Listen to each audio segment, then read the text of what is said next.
Hello. I figured I would do how I lost 157 pounds. 100, I think it was 112 in a year. And then the rest was done after that. So I wrote a few questions down to see, to talk about what it took for that to happen. So my name's Kathleen. This is a FYI. I know on my profile it says KE, but I use my first and middle initials. And my location, I live in Colorado. So my known recorded weight from my neurologist was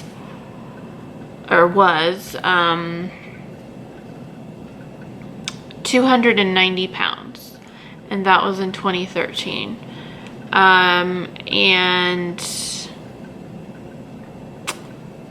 But my highest, I believe my highest is probably at least 300 or more, but I'm not really sure.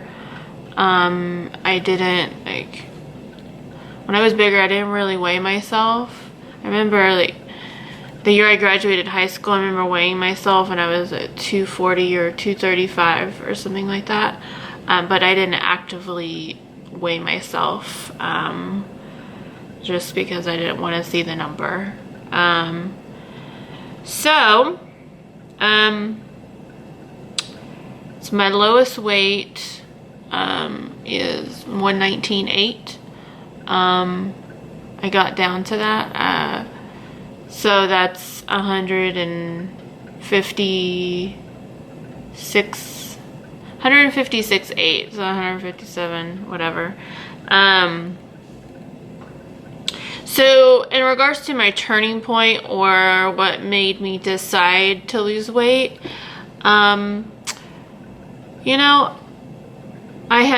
I had done paleo in 2013, the end of 2013, and I lost 30 pounds. And then I lost about 30 pounds in 3 weeks. It worked. I did it. I was able to do it. And then Thanksgiving happened, and then I gained it all back and then some. I can insert, if I can find a photo, I can insert a picture from Christmas of 2013 right here.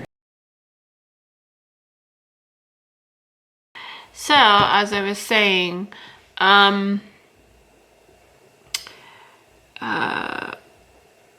turning point, I wanted to talk about what made me decide, or what kind of pushed my health or my weight into the light. I was diagnosed with multiple sclerosis, which is an autoimmune disease, in 2013, the end of November. I was actually having symptoms for years, but I didn't exactly know what was going on. I figured, since diabetes ran around in my family, I figured that's what it was, but I just didn't want to find out. So as I said, what pushed my health in perspective, that was the main reason. I mean, it was a big reason. In 2013, as I said before, I was my highest known. In 2013, my highest known was 290. And that Christmas, I went home to California and saw my family. And then so from Christmas to that next Christmas, a lot of things occurred. Pain, was in a really bad pain because of the MS. I just couldn't cope with, I coped with depression. I still have depression, anxiety, just, I was stuck in bed a lot. I was falling a lot. My balance was out of whack. I would, like I said, I was falling, and they actually had to give me a handicap placard because it was so bad. I couldn't get from a car to a store without having problems walking. But that lasted for a year. I had a lot of lumbar punctures and a lot of a lot of MRIs done. So it was a long year. That year I got diagnosed. I had been in and out of the hospital, and they didn't really know what was wrong. They thought it was MS, but one of the first symptoms I had was my vision. And I was having a lot of vision issues. So I actually went to the ER at the beginning of 2013, and the ER doctor figured it was either a tumor or MS. And they did scans, MRIs, and they couldn't find a tumor, and they couldn't find any lesions. And you have to have lesions on your brain and your spine to get diagnosed with MS. So he sent me to an ophthalmologist, and that ophthalmologist was pretty sure I had MS. And I had a lot of swelling in my brain at that time, and it was causing the vision problems. And I have a history of migraines, severe migraines, and I still get them. Those didn't get better with the weight. It didn't get better. Fast forward to that. So I went home for Christmas again, and I spent a lot of time with my cousins, my female cousins, my male cousins too, but I'm really close to my female cousins. And one of my cousins said something about her weight, and then I figured, wow, if she thinks there's something wrong with her, then what does she think about me? Like, I don't really care about what people think of me. I'm somebody that could care less, actually. And especially when it came to my weight, I did not like criticism at all. I got mad, and that's usually what I do, is I get mad. Like when people criticize my weight, I'd always get mad, immediately.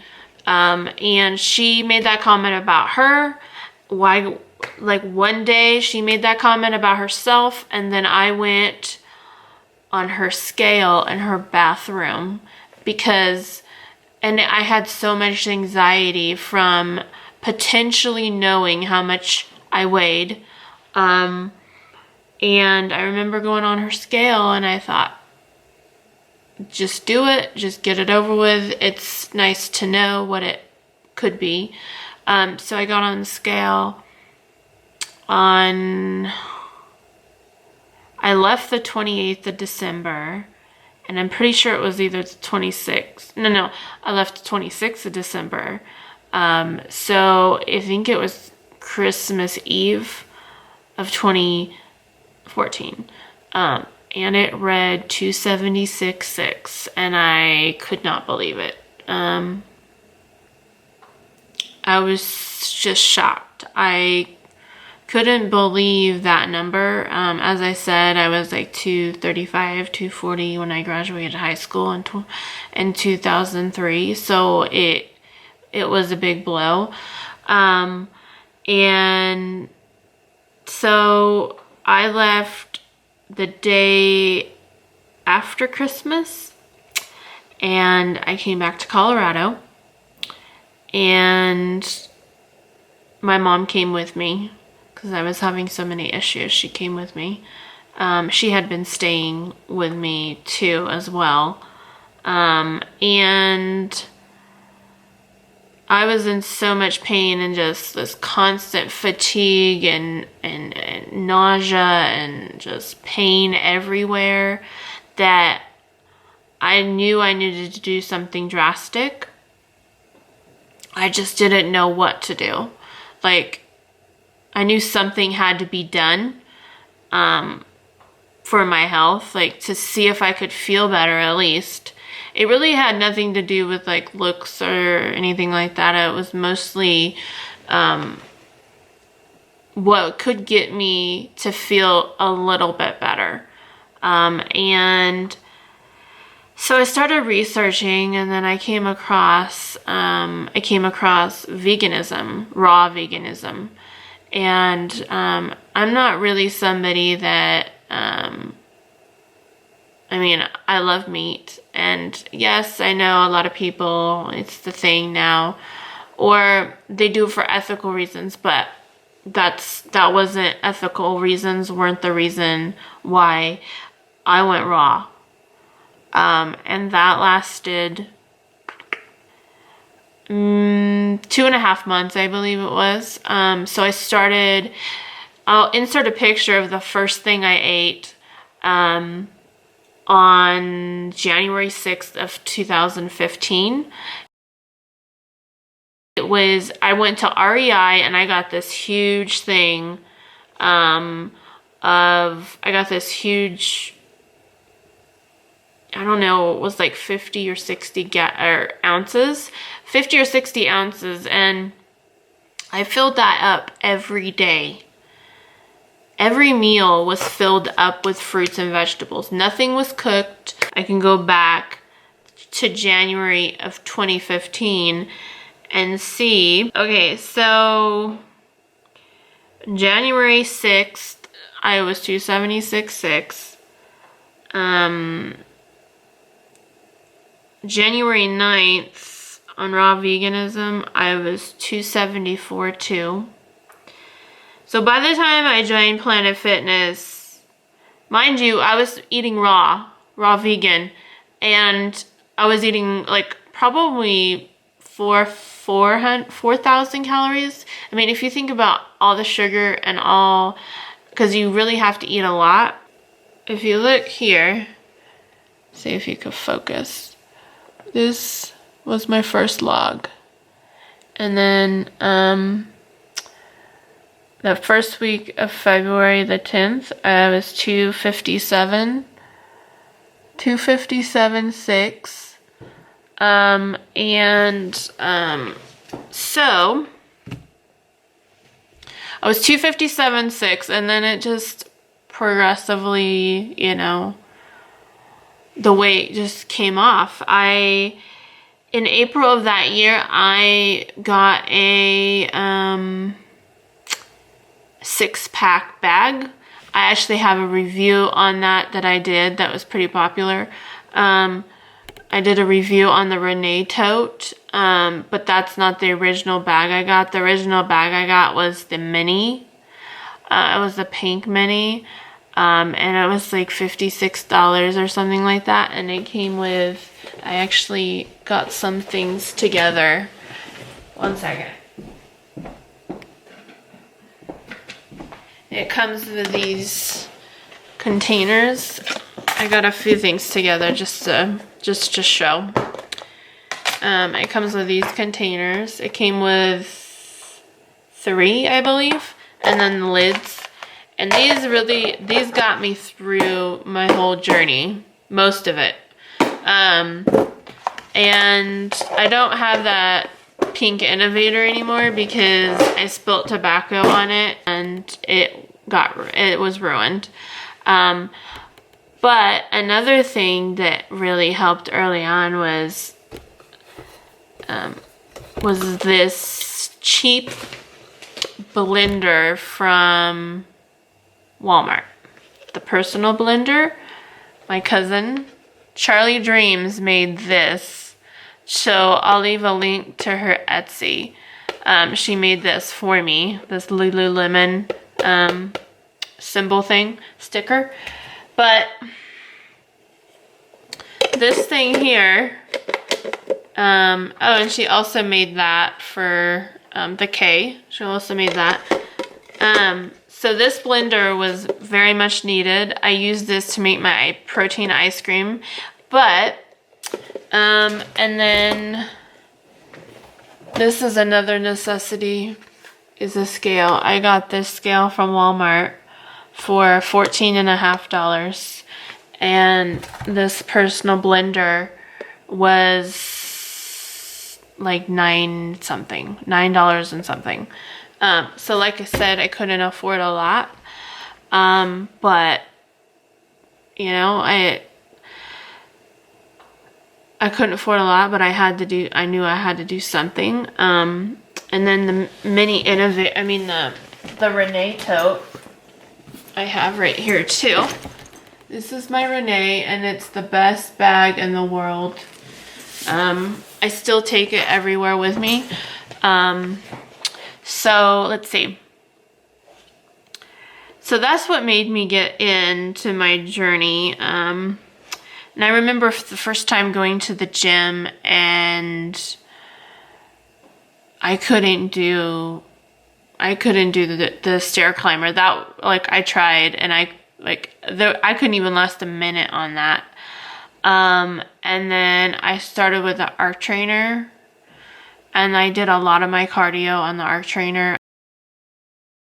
And I'm a binge eater and an overeater, and I have not binged since I started my journey.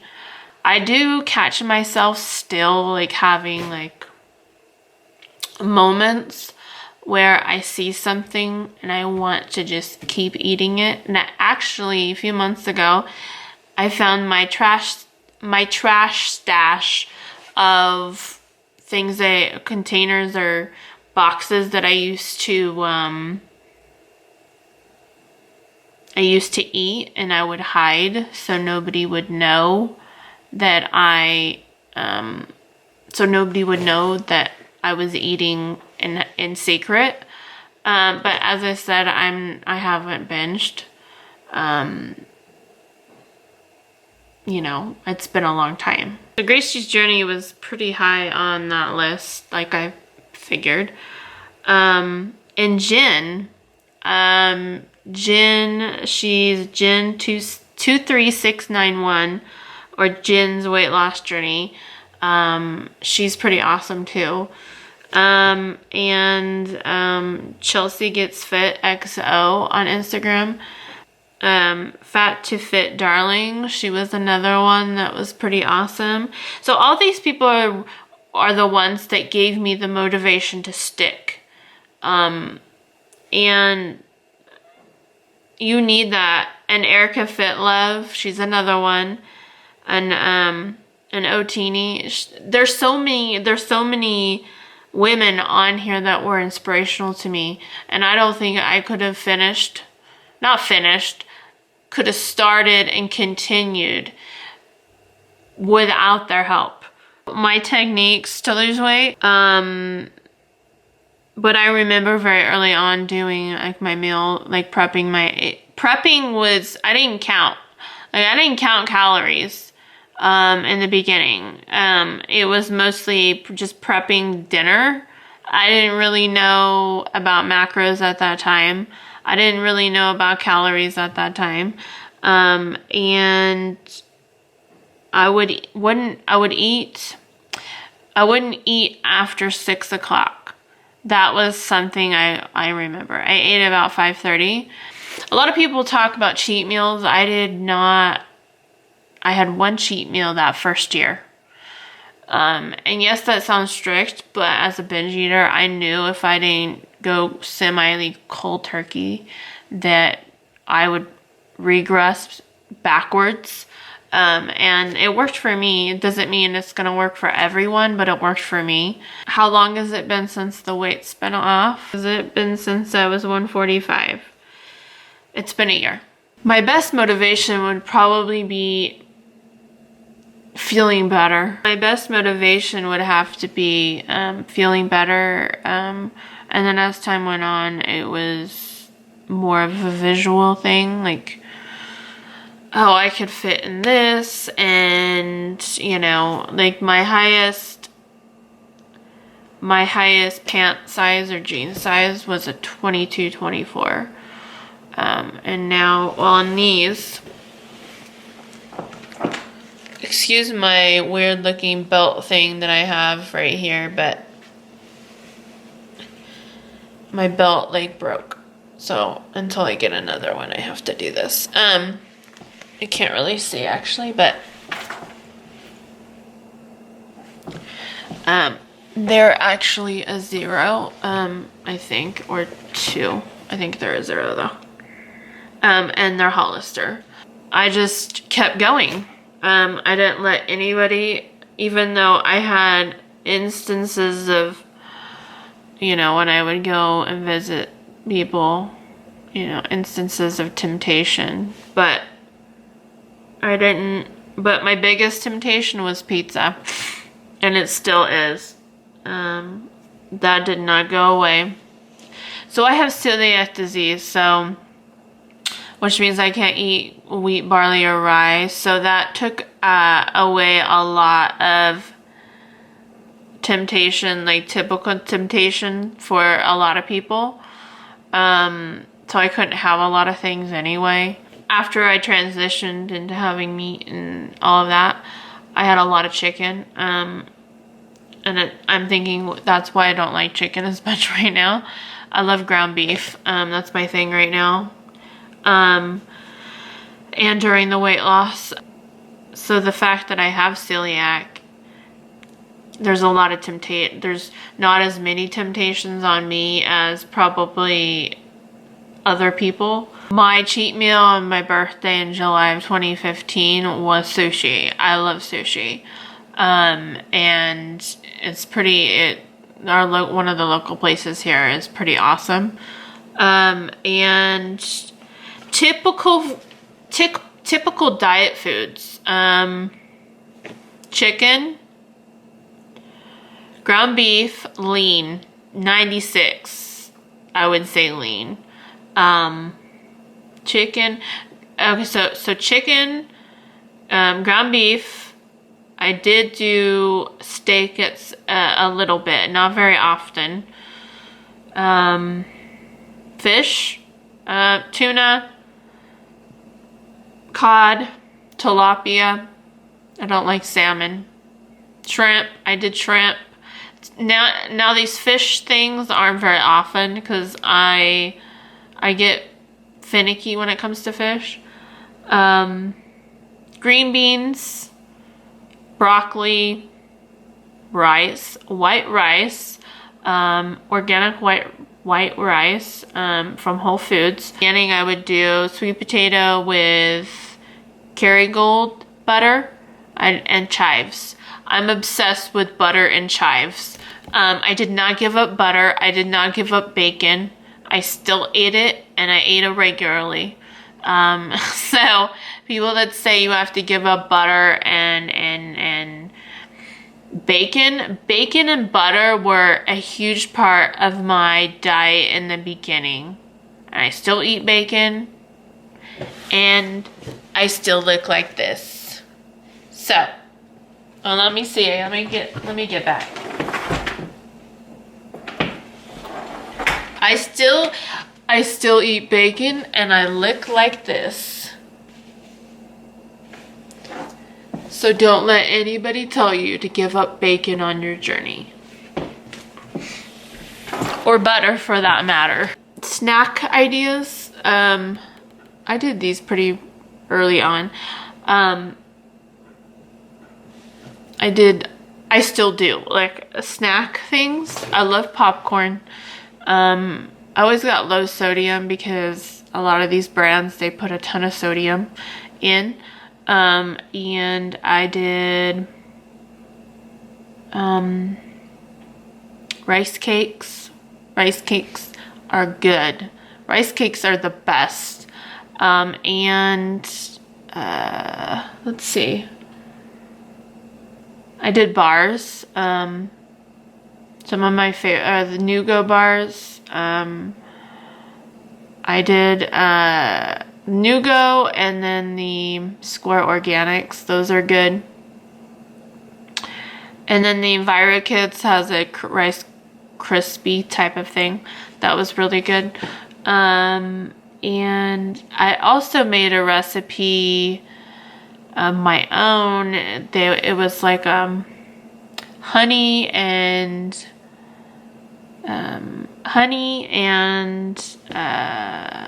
almonds and coconut, the like bars. I did those a lot. In my exercise routine, as I mentioned before, consisted of 4 to 5 days a week. Nothing more. 4 to 5 days a week. 4 to 5 days a week. Around an hour and a half, an hour and 40 minutes. Like I said, I did about 45 minutes on the arc trainer, and then the rest was weights. But I didn't really, at that time, at the early time, I didn't really know a lot about cardio and lifting and all of that. Don't let that scale discourage you, because water weight is a big thing. And during your cycle, for those ladies out there, during your cycle, you can gain up to like 5 to 8 pounds. It depends. I was always higher. I would always gain more. Early on, I didn't really look at my weight as much as I do probably now. About once a month. I'd say for the first 6 months, I only weighed once a month. And now it's more like once a week. And yes, also plateaus. They do exist. I only had a few of them, and the biggest plateau for me was in October of 2015. For a whole month, nothing moved. Nothing changed, nothing moved. But then I just had to change things up. That's all it took, was to change what I was doing up. And then it started moving again.